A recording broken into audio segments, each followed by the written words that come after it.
говоря вот о памятниках, например, о Касимове, в результате наших исследований удалось определить этапы, динамику развития города. При этом также геофизические исследования дали возможность выявить ранее неизвестные памятники, связанные с некрополем касимовских ханов. Это вот в ходе исследований были получены.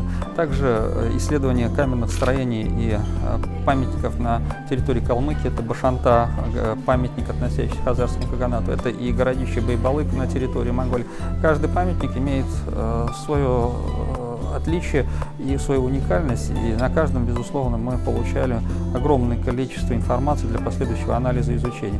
Здесь вот представлена черепица, это черепица с территории городища Башанта, тут же имеются и камни со строений, которые там были. Черепица, она связана с зданиями, относящимися к эпохе хазарского каганата, и своими истоками ее изготовления они уходят к Византии, то есть это в традициях византийского домостроения.